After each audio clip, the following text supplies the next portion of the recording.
So, hey guys, we're back, and we've lost my partner. We did have fun with Aiton. We will do it again. You guys are gonna hear part of the podcast. We actually had like probably another 40 minutes of conversations that were really good, and we're sorry we were not able to record and share that with you. So it'll just be me and Brian, and we'll talk a little about topics. So I'll sound a little, so I don't sound a little bit like a crazy person talking about myself, right, Brian? Oh yeah, well, regardless of how crazy you are, you won't be talking to yourself. Yeah, it was. We've had some interesting conversation. I think we're going to talk a little bit about the finals. And one point I was making before is this finals reminds me a lot of, or like the finals that was coming to mind was the '99 finals with the Spurs playing part of the Jazz and the Heat playing the part of the Bulls. But like kind of, I mean, with if the Bulls were like broken down and really kind of were only relying on Jordan and everybody else was kind of gone because we're talking about this. The Spurs have weaknesses, but the Heat don't really have the players. I mean, and I've said this on Twitter, and see if you agree with this. I've said that if Reggie Jackson was available for Miami, Miami would be playing him like 48 minutes a night. Oh, they might. Well, one thing that everyone always says on the internet is, and I think actually Ethan Sherwood Strauss said this after LeBron's injury in Game 2, is we know LeBron's injured because he's not yelling at Mario.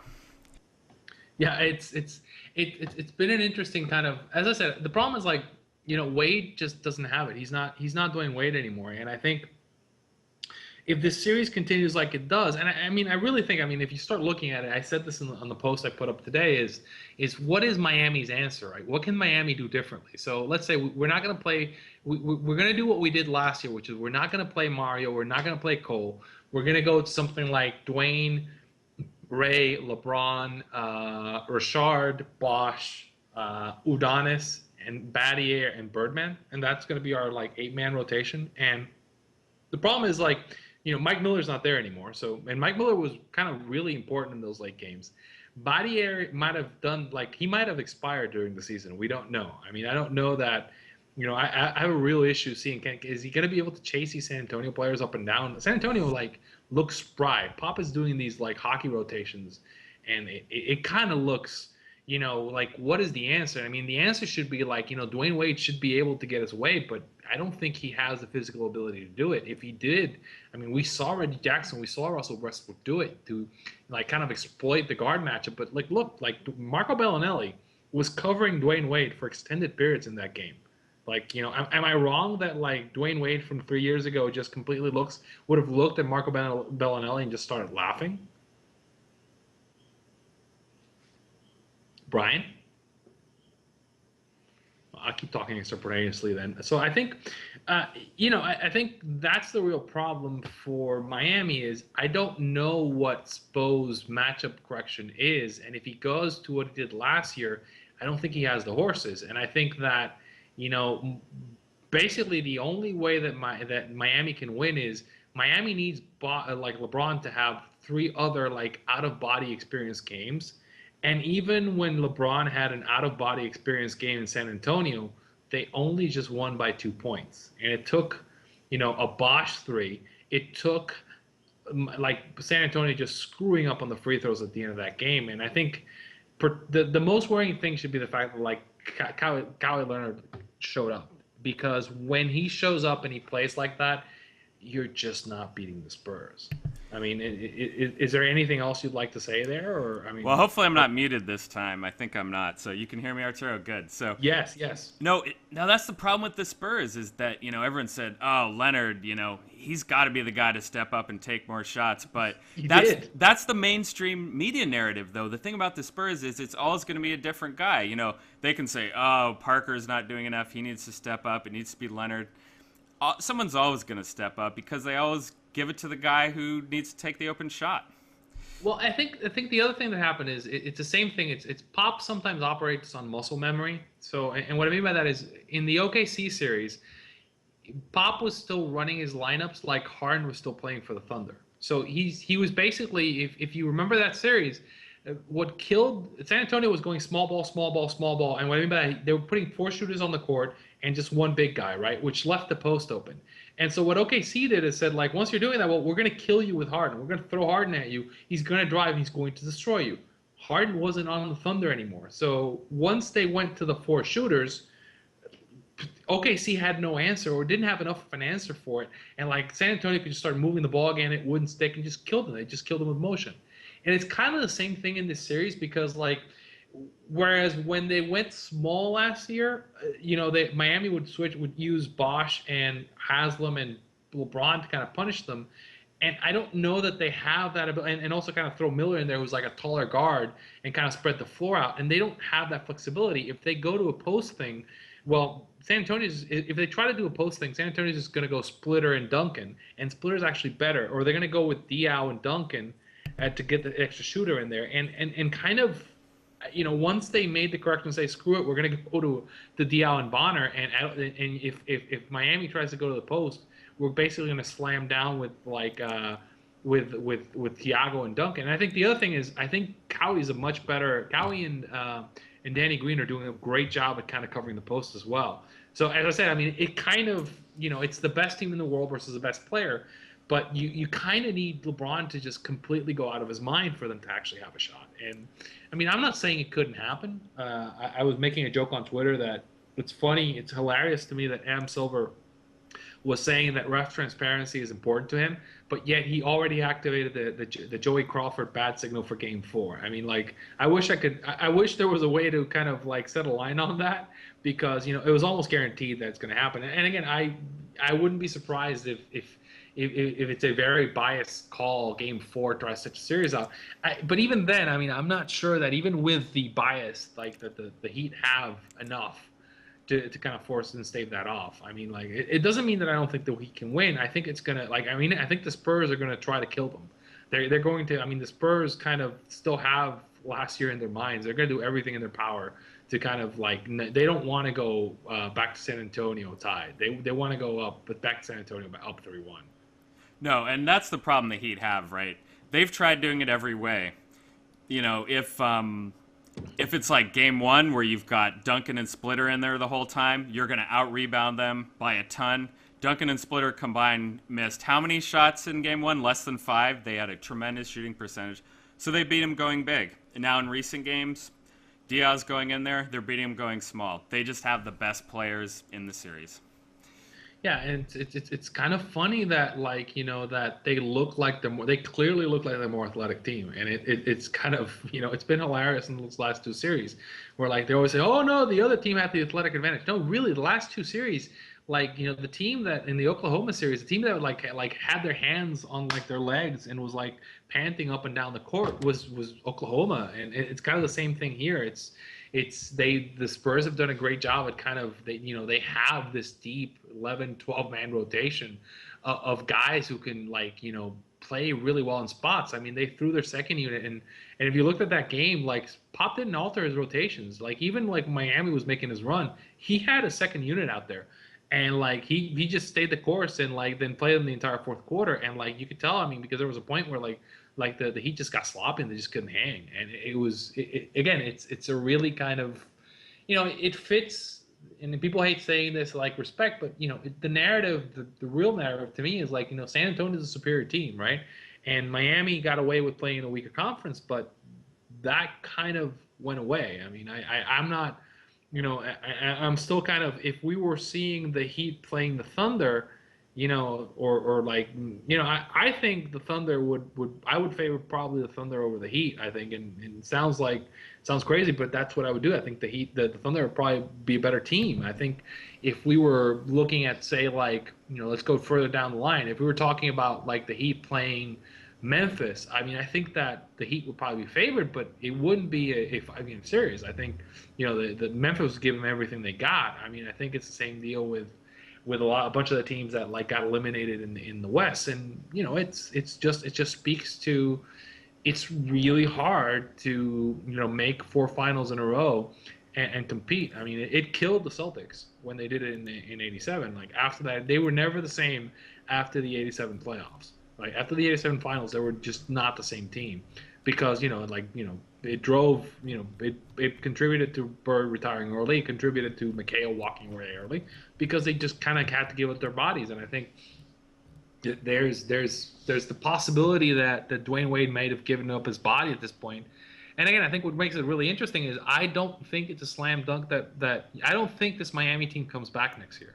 And it's going to be really interesting to see if LeBron's going to stick around for the rebuild, right? Because I do think that Riley is going to move people. He's not married to this roster. You will see a different Miami Heat team come back next year than you're seeing this year. And I mean, like, I don't think that you're going to see Bosh and Wade and LeBron back next year.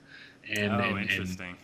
I don't think it's going to happen. I think Riley is going to make some moves, and what's kind of interesting to me is Bosch has made some noise in that Goldsberry piece about this.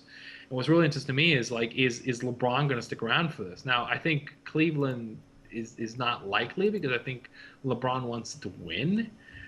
But it kind of makes it interesting in the sense that I wouldn't have said this before the series, but it does kind of look like it's a possibility. Somebody was joking about this and saying what happens if San Antonio offers LeBron I think it's they can offer him 13 or 14 million to come play for them, right? And he says he just wants to win, and he just wants to win all the titles now, right? So it's I don't think that happens, but it does throw some interesting possibilities up and out there, right? Yeah, that would be pretty disgusting. I don't even know if it'd be worth watching the league next year. But so this is our conclusion. This finals is done, basically, right? The Heat have some chance, but not really. Birdman needs to miraculously get healed and play healthy again. I mean, I think the only thing that kind of holds me back is we've seen Spo make some really good adjustments before. When they were playing the Bulls in the conference finals last year in the finals, and I've seen him kind of make the adjustments. I think I just kind of worry that given Birdman's banged up too, and Birdman's really important for this team. I don't know that they have enough weapons or they have enough depth at this point to actually make the adjustments. I mean, Miami is who they are, and they're older now, and they don't have the guys. I mean, as I said, Mike Miller's not walking through that door. Birdman's hurt. Wade isn't the guy anymore. It's really hard for them to kind of come up with an adjustment. And I think the other thing is that, I think the Spurs have they can play any which way and any which style. And you throw in two old they have some really good defenders that they can throw at LeBron. I mean, they got Thiago and in different roles. They've got Danny, they've got Cowie. They can even throw Boris and Timmy at him, and it makes it just really rough. I mean, as I said, even we were talking a little bit about Patty Mills, but Patty Mills is a real player, right? So it's crazy. I've said this. And I stick by it. I think if you took the Spurs second unit, they could probably, and put them in the Eastern Conference, coached by Pop, they could probably make the Eastern Conference Finals. And I'll say, Patty Mills, by the way, who Spurs superfan E.J. Fisher last week on this show, or I'm sorry, actually Dre maybe the week before, compared to Russell Westbrook per minute is a similar statistical profile. I don't know if I agree with that, but that's the comparison that was made. That's how good of a year he's having. Yeah, Patty's been great. Aboriginal player. He's an Aborigine. That's right. Yeah, I think there's a documentary coming out about that. Great guy, plays hard. He's a guy who's gonna make a bunch of money. In this, I think he might be a free agent, so he's gonna make a bunch of money. I think, as I said, the only reason I hold off, there's two reasons I hold off on this. Is LeBron James and Spo. I think both are brilliant, but I do think there's a real chance that that San Antonio basically kills them tomorrow. I think San Antonio is going to have.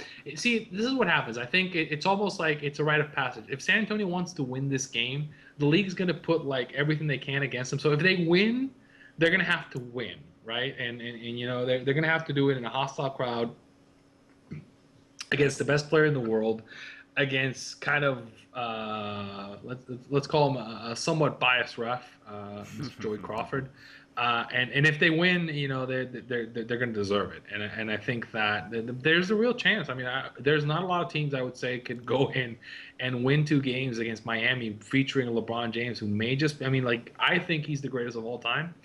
That's my opinion, but I don't think there's a lot of teams that could actually do this. But the San Antonio team is something else.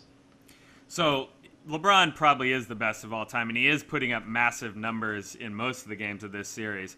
But he is still playing hurt despite that. So let's say that he can't single-handedly pull them back. I want to get back to a comment you said earlier. The Heat may need to change things up. So I'll put you on the spot. You're Pat Riley. What are you going to do? Or do you have to move that Chris Bosh salary to get a bigger front line? That's what traditional kind of wages of wins thinking would say. They need to get bigger and move LeBron to small forward. I try to see if I can get the first thing I try to do is I place a phone call and try to see if I can get Kevin Love and Gordy Dang. That's the first thing I try to do, and put together some sort of package for them. And knowing Riles can work miracles, so that's actually not out of the realm of possibility. I do again, if I can't do that, I think there's some interesting names. I've heard Kyle Lowry out there as a name. I've heard I think the bigger question is what are you going to do with Dwayne Wade? And again, I don't have access to the medical reports, but I really would be thinking about the possibility of he's the guy that you might want to move, right? Of the three, that's the guy that you may want to cash in. Now, what are you going to get for him is going to be really interesting. So let's say, what if you call up? Well, I mean, I was gonna mention New York because if you're looking for a dumb trade, it's their natural candidate. But I think Phil is there now, so it's not as obvious as it would have once been. But I mean, what if you called up? You could call up the Clippers and see if they'll swing something for Blake and DeAndre. Or I mean, you kind of have to look for a situation. You need to kind of. I don't think Miami's going to be patient and going to want to wait. I think they're going to want to win now. So it's a really interesting kind of situation to be in. But I do think that they really do need to think about if I'm going to move somebody is the priority is Wade, right? I think Bosh you can live with. I think Bosh and somebody was saying like the Bosh's game and LeBron's game work well together. Ideally, I would prefer to have like LeBron playing, or at least for seconds of time playing the 3-4, and have Bosh playing more of an outside, like an outside shooter role. So what I'd really like to do is see if I can move somebody like move Wade for a traditional center. You think Sacramento might be willing to like do a Wade for DeMarcus trade? Oh, that'd be interesting. Sacramento is such a wild card right now. New ownership trying to make a mark. They've already traded for Rudy Gay. What if you offered Sacramento something like Mario and Wade and throw somebody else in there for like Isaiah Thomas and DeMarcus Cousins? Oh, that'd be interesting. They must love Boogie as much as you do there, though. They're going out of their way to feature him and really give him a good chance to succeed. I do want to get back to something you said previously, though, because this is something I've always kind of wondered about. Wade, I haven't looked at his playoff stats completely, but I do have his regular season stats up right now, and he had a pretty good regular season. But this narrative about him being dead and broken down is more about, well, just looking at how he's playing on the court right now, this can't hold up, right? Those numbers are going to drop in the regular season soon. Because I've got it up right here. He's got some good regular season numbers. But he was very limited. Like the amount of minutes that he played were going down, and I think he has some functional issues and some like physical issues, and it's kind of the kind of player that he is, and Derrick Rose is similar to. So hey, we're talking about Derrick Rose. It's somewhat similar to an extent in the sense that like this kind of player that like once their game starts going. Right, once their physicality and their athleticism starts going, there's a real chance they'll never be that guy again. And for a guy who, he was arguably, and I remember before they did the Heatles thing, he was insane the season before they signed LeBron, and I would argue that he may have been the best player in the league that year. He was just doing crazy things that year, and he just doesn't have it. I mean, if he did, I mean, like you can take advantage of the Spurs guards, and this is the finals, so. What I would be concerned about would be making a long-term investment in his continued health, because the style of player that he is, the style of play that he does, it's going to become a real problem. I don't know that he can necessarily adapt this game to last, and I really would be thinking about moving him. And again, if they keep him, it's the Kobe thing, right? So if you're an organization that keeps a guy who's breaking down, well, do you want to stay there? But if your priority is to win, do you need to move somewhere else? And I think that's that's kind of where I think it becomes really interesting is what's LeBron going to do. And again, I didn't think he was going to leave, but I do think that like they don't want him to leave, so they're going to have to do some stuff and some changes. I don't know that, and I love Dwayne Wade. I think he's an all-time player, but I don't think he's the future right now. No, and I couldn't agree more. That could happen. Maybe LeBron will just say, "Wade's my boy. We're going to keep him." But if you're a betting man, but then basically if that happens, Wade has to take a pay cut. That's right. And here's the most important Moneyball kind of point about all this is, Wade did have a good season this year statistically, but there's no way he's ever going to have as high a value around the league as he does this year again, right? Yeah, he is a rapidly depreciating asset. This is your last chance to get value for him, so you may as well get it now. Yeah. So and there's some value to be, and again, I would love to see. I threw the Boogie thing in because if you could upgrade a point guard for that team, and you can get a back to the basket, an actual back to the basket center that would let Bosch not have to play center because he doesn't like to play center. He can play out. He can go out and like do it. You could put Bosch in the Rashard Lewis role. Which is what Rashard Lewis is doing, is taking the outside shots as a big guy, which when he's done, he's been deadly at. And then you can have LeBron be your other post guy and your driver, and wow, that would be really good. Your 3 points on the triangle, right? And that would be really, really sweet, and I think it would work. And everything I've heard about Boogie is that he's a really competitive guy who's just being in a bad situation. So that's one thing. And again, I think that shifting it a little would be interesting. Again, also wouldn't be surprised if like somehow Pau Gasol wound up on the Heat next year. I love that idea. But again, if that's something that happens, then that's a situation. If they can get him, then they can probably get away with keeping Wade. If they can have Gasol and LeBron and somehow, I mean, the ideal Pat Riley situation probably is like getting Lowry and getting Gasol. That's the ideal. Like keeping Bosch and LeBron and getting Wade to take a pay cut. That's the ideal situation for Miami. Oh, awesome ideas. So we've sort of already put a fork into the finals here. We're already planning for the Heat. Anything more you want to say about the finals or other topics? No, I'm gonna say it's been fun. It's been really entertaining. But it's matched my expectation. And people were giving me a hard time about that, talking about like, oh, you're having the what is it? The numbers match the. Like just fitting the numbers to what you said. Like, look, you look at the 3 games. Miami's been outscored by on average of 11 points per game, and LeBron had a legendary out of body experience game in Game 2, and they still only won by 2 points. So if you look at that, you got to say, well, it does look like San Antonio's a superior team, and generally this looks a little bit like the 2011 finals. Where the 2012 finals, where like the Heat beat the Thunder, where like the Thunder won the game where they had the out of body experience, but clearly Miami was the better team. And I will both defend you and rip you at the same time on that prediction, because how can people say the numbers are fitting the narrative when all the numbers are out there, transparent, visible to everyone to see? People can see the numbers, so. If anything, we need to have the reverse criticism. Maybe the narrative is wrong, but I think it's right. They make the argument that I love, like, oh no, if LeBron hadn't gone it's like, look, here's the thing on the game 1, LeBron gave his all, and he played so hard he couldn't continue playing, right? So, but let's say hypothetically he could have played harder than his physical limit and stayed in the game.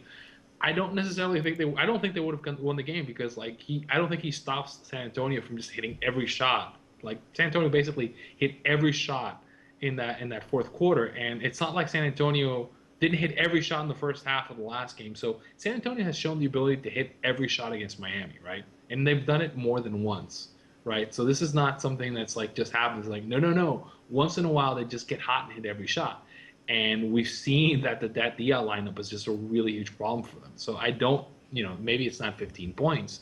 Maybe it's something more like 6 or 7. But I still think San Antonio wins Game 1, even if LeBron is in there.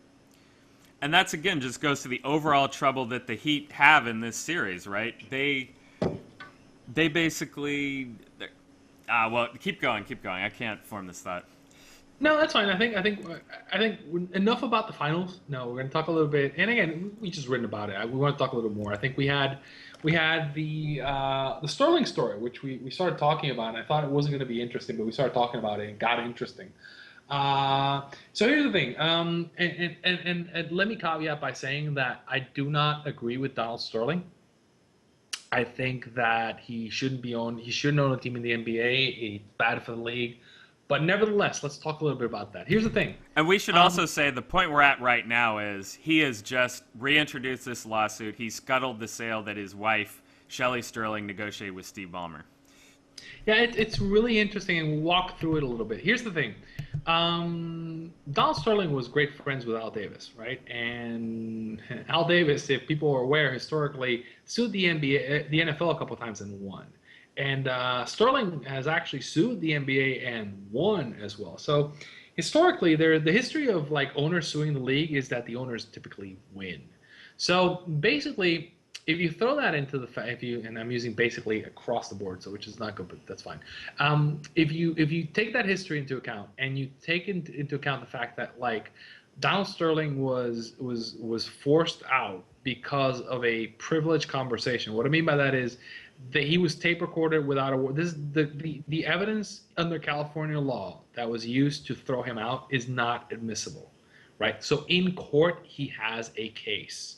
The NBA legally couldn't throw him out. So basically he can argue, and he has a case, and this is what it comes down to is like somebody's going to have to pay him to go away. And what got interesting is, you know, the way this went down, which is like the wife all of a sudden kind of formed the trust and declared him incompetent and had him thrown out so that they could make the sale, puts it in such a situation where like it's almost like you can make the case that like, you know, Shelley might be colluding with Donald, and like put this in the situation because now like Donald, like they've got the sale, which is $2 billion, and now he can sue the league and basically kind of force them to they're going to have to pay him to go away, right? He has a case.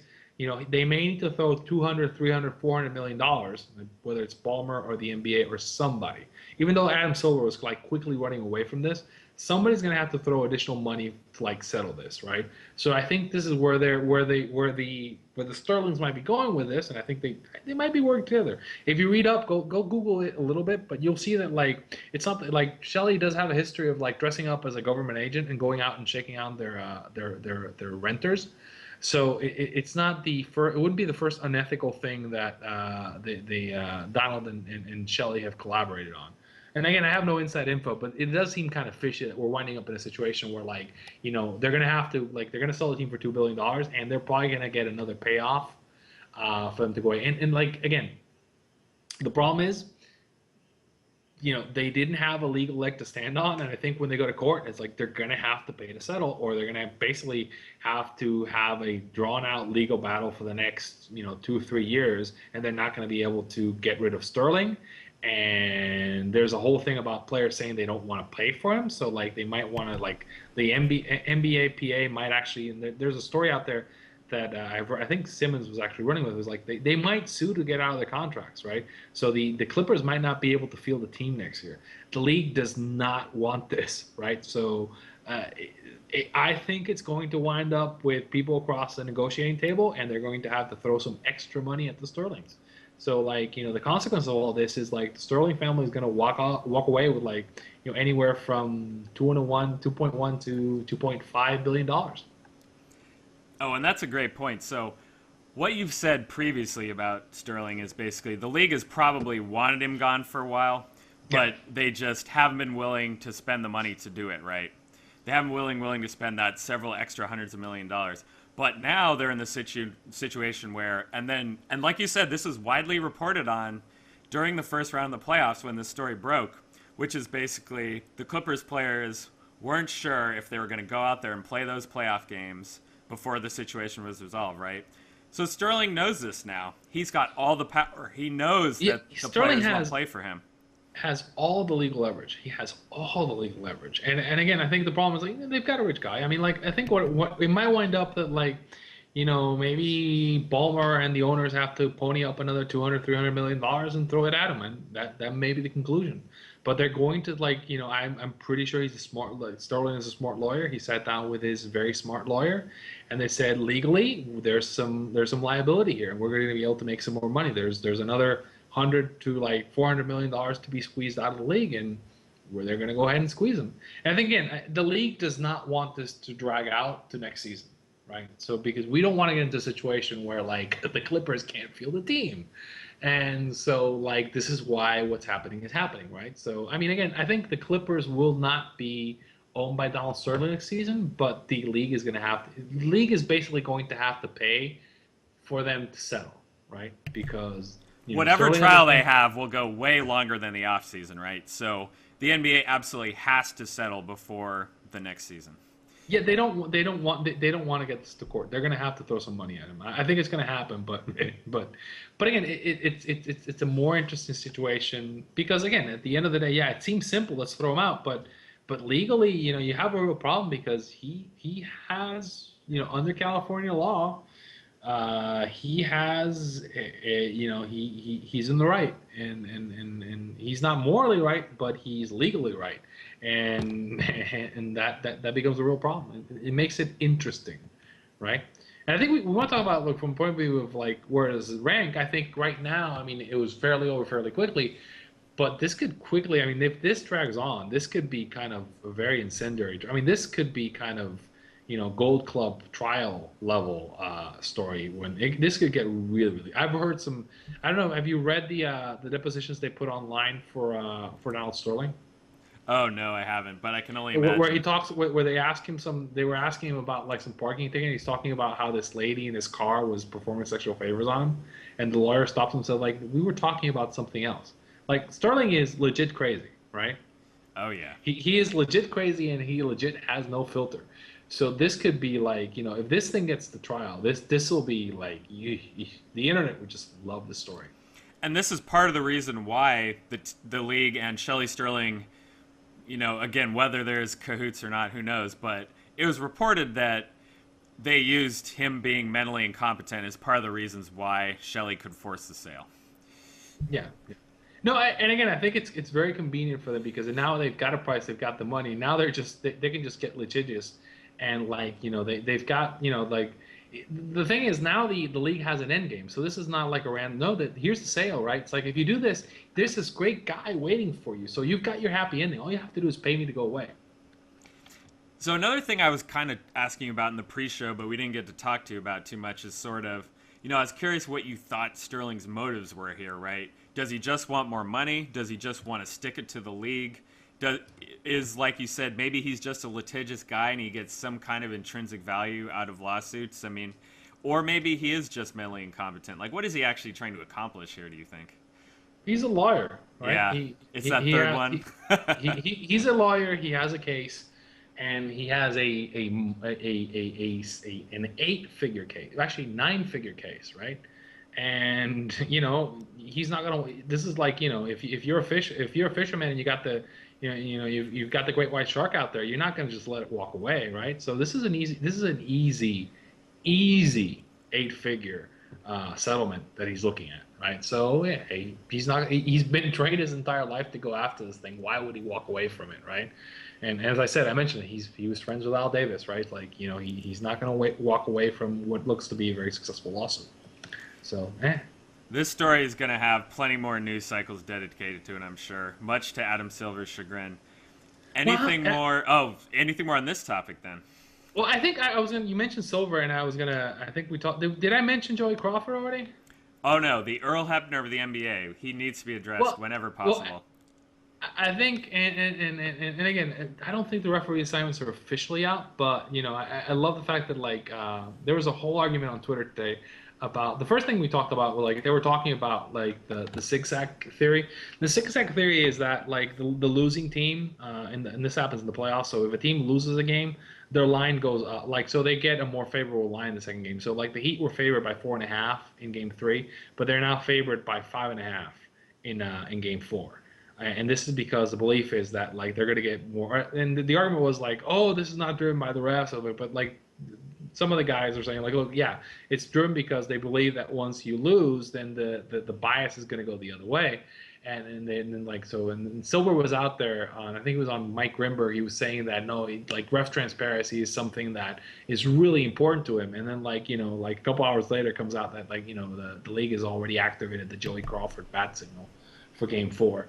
And for those, I mean, like they call out Crawford for those games where they need to stretch a series out, right? So that's a really interesting kind of like response to the supposed ref transparency.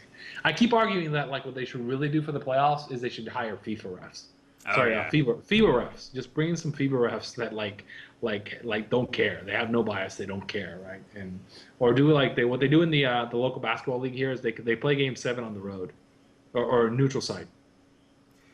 So you play your first 6 games 3-3, and the finals, that 7th game is played in a neutral site, right? So San Antonio and Miami might play in, I don't know, Chicago, right?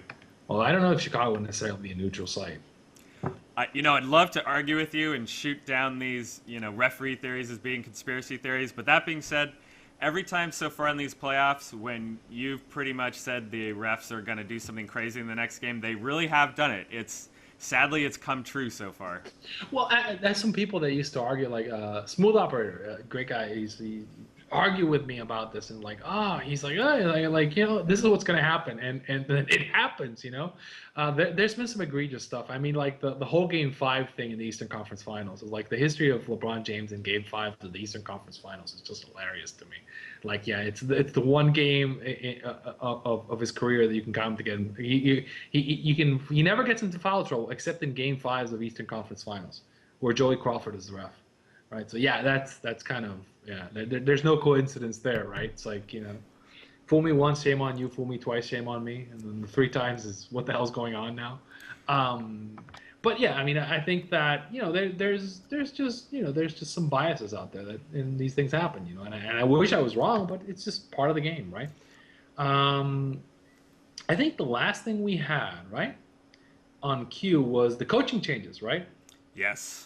And we talked a little bit about culture earlier when we were talking to Eitan, and I think what we were going for on the coaches, we were talking about there's only a few coaches that matter, right? We always argue that it's Pop and Phil, right?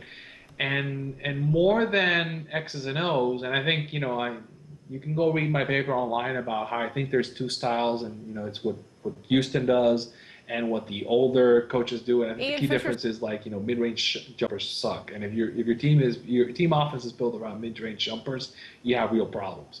And if you tweak to that and you're smart about that, then you move to the other generation, and which is like if you're in a modern play calling, right? It's like I say it's like the difference between a running offense and a passing offense in football. But if you tweak that, then really X's and O aren't as hugely important. I think it's more about who you play and how consistent you are about like putting your players in the right positions. And as we talked about, like it's about like building culture. So the whole thing with coaches with no experience, I think the key more than the experience. I mean, unless it's a guy with a proven track record. I mean, unless I think the contrast is, we love Stan Van Gundy, right? And we love Stan Van Gundy because when we look at the data for Stan Van Gundy, we see that he is fabulous at like maximizing the value you get. He's literally like historic in terms of the value he gets from his players in terms of shooting and like on both sides of the ball. And so if you're bringing him in, you're bringing him in to bring a culture, right? So you're bringing Stan Van Gundy because you want him to create a culture of winning. And if you do this right, you want to build the culture around him. So you want him to go in and build a culture around him. Same thing is happening in New York, right? So you don't want to propagate the Knicks culture, which sucks, right? You want to bring Phil into the building and have Phil put in all his guys. And we were talking about this before. We were saying, like, you were giving me props for Derek Fisher, right? Yeah, absolutely. I'd say maybe a month ago, right when the opening happened, you said it almost right away. Yeah, and again, it's because it's like once Kerr wasn't there. I mean, you got to think about the Phil guys, right? So who are the Phil guys? He's gonna bring guys that are, and this is what I mean. If you're hiring Phil Jackson, you're hiring Phil Jackson to bring in triangle guys, right? You're hiring him to bring in like people from that Tex Winter coaching tree, from that Phil coaching tree, to like bring in that system that worked, the most successful, basketball system of the last, 30 years, which worked in Chicago and worked in LA, right? That's the system you want to bring in. It's like you're not hiring Phil to kind of, run the yay points thing that the Knicks do. You want him to change the culture. And if a guy has that track record, you're doing that. Now, if you're a team that has like a set culture like Golden State, then you want to build a guy who's going to adapt to that culture, right? And he's going to play in that way in that situation. And I think that so bring a guy with no experience, like and kind of Phil did that.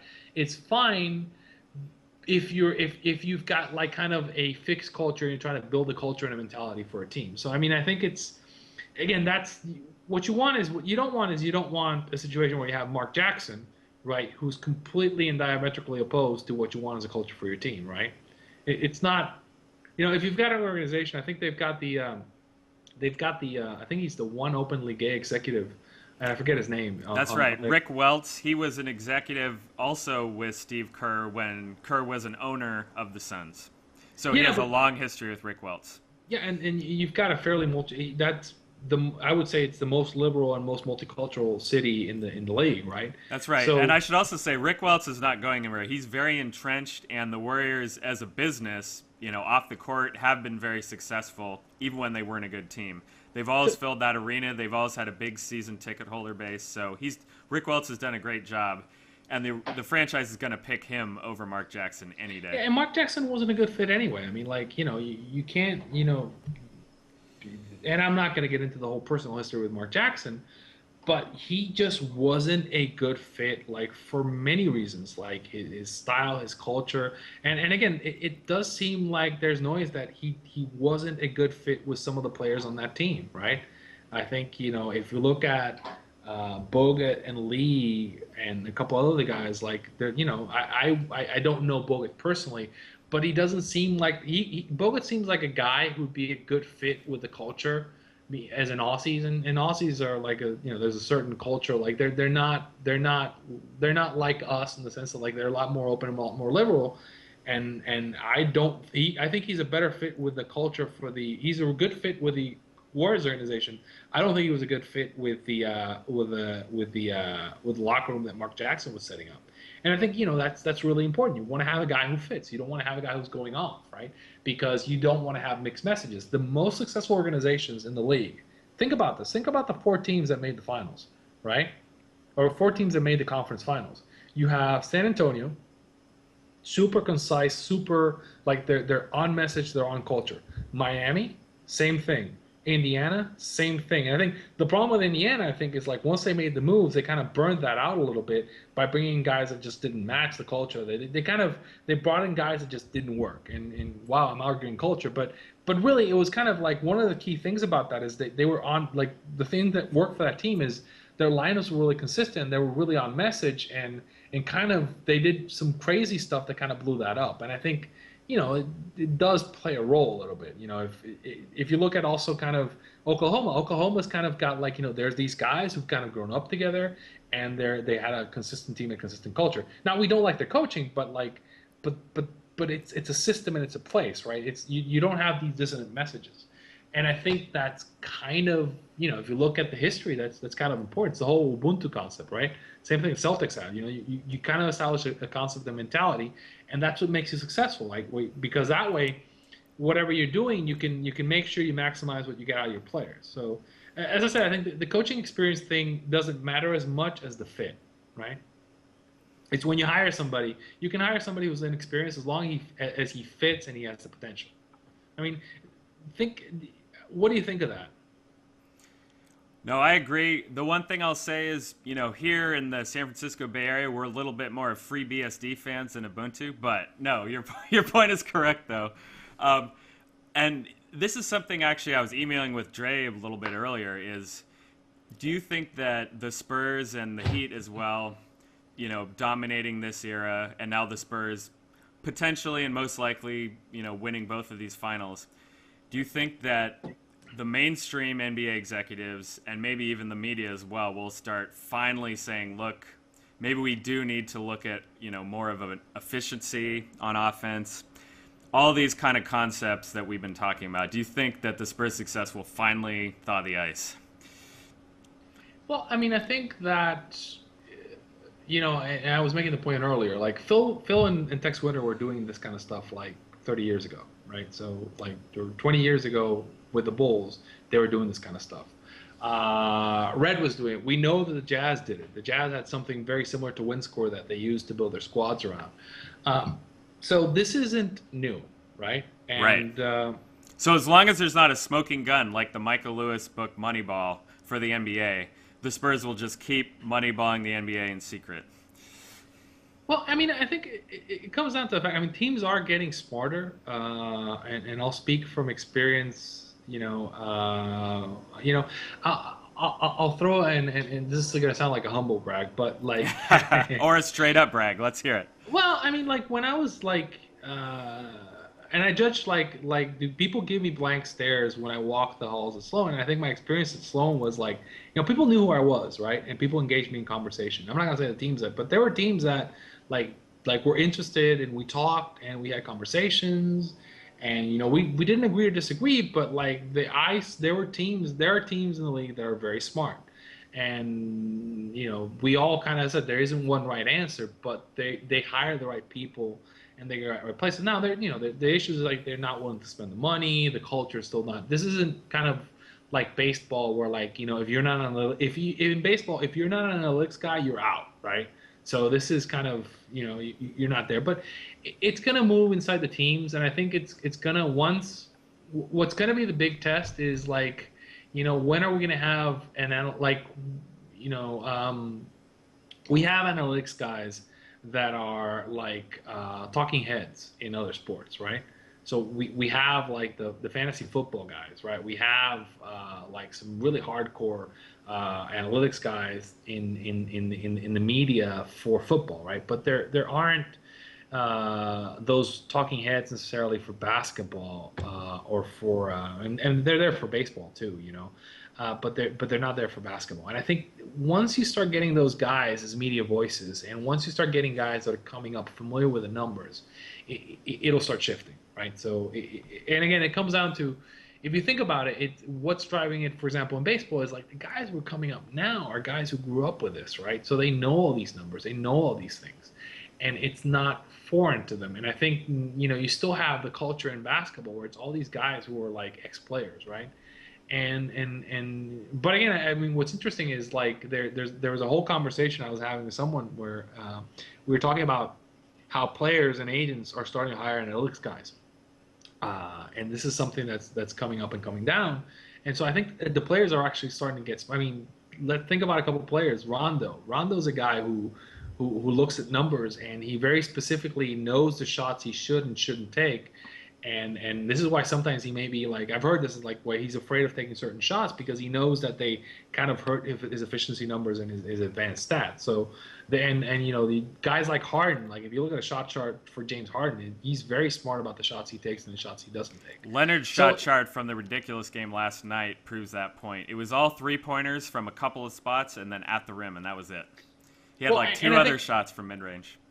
I think we were talking, and guys, I'm sorry you missed this conversation. We were talking about like analytical flashpoints at one point. And I think one thing that's an analytical flashpoint for me is, let me ask you this. You watched game 2, right? For the finals? Yes. Did the Spurs do a good defensive job on LeBron James? Yes. He made a lot of kind of fadeaway jumpers, if I remember right, in the second half. He had what I call the crazy Melo type game. Yeah. Where where Melo's taking all these crazy bad shots but making them. So LeBron took in that second half, like basically they shut him down in the post in the first half, and he took like crazy cover jumpers like from mid range, which is LeBron James took the exact shots the Spurs wanted him to take, and he just made them. And I would say like, look, at that point you just got to shrug your shoulders. But they did a masterful job at covering him. It just sometimes he's going to have an out-of-body experience. And I think it reminded me a lot of the Game 6 against the Celtics in the Eastern Conference Finals a couple years back, where, he had another one of those. Like, we covered him perfectly, right? And I used the "we" as a Celtics fan. And He just You weren't out there on the court with the Celtics this season, Arturo? I was actually, that was a game I almost went to, but I kind of like ended up not going to. But but again, it's like sometimes he's LeBron James. What can you do, right? So I think and but again, the problem with that is you can't be that every night. Nobody can be that every night. That just won't happen. The shots won't fall. And I think it's interesting that we haven't had that LeBron James game yet in that series. So again, this is why I worry about if I'm the Heat, I'm worried that LeBron's going to have a game where he's not going to hit anything, right? And if that happens, then they have a real problem. Compounded on the fact that he's hurt. So anything else you want to talk about before we close out on this? This is going to be like a really long episode, actually. It is, yeah. It's going to be a little over an hour in total, so this will be great. I had a lot of fun. We'll piece this together. The internet's not always willing to let us talk to each other from thousands of miles away. So we were saying it's like the Louis C.K. thing where like we're complaining about this. So, yeah, you're in the Bay Area. I'm in Puerto Rico, and Eitan I think is in he's in Fort Wayne. Yeah. And so like the fact that we're complaining, I was gonna say that I didn't get to make this joke because basically it's because I'm wearing a U.S. men's national team shirt. That like your camera's a little bit up. Put it down a little so we can see your camera or your. My camera's a little bit, so like I'm gonna bring it up. Here's my U.S. men's official U.S. men's national team shirt, or one of my official U.S. men's national team shirts, and hopefully we get all the malfunctions out of the way because we need help for the U.S. to actually get through this. Anybody who saw my simulation should kind of know that the U.S. has a real problem. Oh, that's right. Let me bring up the shirt on screen right now. In fact, if I can find it again. Well, we'll link it. Here we go. Okay, but let's be clear. This is not a FIFA 2014 World Cup shirt. This is a random football simulation using like random country names that has no relationship, no legal relationship whatsoever, and no copyright infringement to it. Any similarities to the 2014 FIFA World Cup are purely incidental. That's right, but despite that, I will be watching that incidental tournament starting tomorrow. Actually, the last thing we talked about in the pre-show is you might have had something to say about the U.S. national team and their coach, but maybe not. Maybe just a brief statement. Okay. I'll talk about Klinsmann a little bit. So there's a whole thing about Klinsmann saying that Landon Donovan didn't make the team because he didn't understand why people were complaining about it. And that he said that this is a U.S. thing, a U.S. cultural thing, where we rewarded players for who they were, not who they are. And then he specifically called out Kobe Bryant. And so Michael Wilbon, who has a bad tendency to slurp certain players, came out and slurped Kobe Bryant, saying like, "Who's Jurgen Klinsmann?" Well, I'm sorry, Mike, but Jurgen Klinsmann is one of the most decorated soccer players in the world. He was a captain of a very successful German, like one of the great World Cup soccer squads ever for Germany. He coached the team to the Champions League. He won the Euro Leagues, I believe. He's basically won everything that he's won or medaled in everything that he's ever been a part of. So like calling out, like, who are you? It's like, no, Jurgen Klinsmann is one of the most qualified and decorated guys, soccer players out there, and we're lucky to have him as the U.S. men's national team's coach. And he's right. Like you can't like that Kobe Bryant contract is an atrocity. An atrocity. I know nothing about soccer or football, or whatever you want to call it, advanced analytics, so I won't comment on his coaching ability. But the jingoism of Wilbon's rant was pretty funny, considering Klinsmann has been in the U.S. and basically a U.S.-type citizen for a long time. So that was funny to me. Oh, his kids live in the country. That's right. His kids are American. That's a good point too. But yeah, it's. Yeah. Well, we fell for their trick. We fell for the ESPN trick. They made a stupid rant, and everyone talks about it, even though we all know it's stupid. Well, no, I mean, I think, and again, it's my thing. It's like I used to love PTI, but I've gotten to the point where, like, I have a hard time with, and people complain about. I'm going to talk about people complain about Simmons on the NBA podcast. He's actually gotten better. I think Wilbon was always terrible in the sense that, like, I really dislike his tendency to kind of slurp his guys. And I understand why he does it because he wants to have access to these players.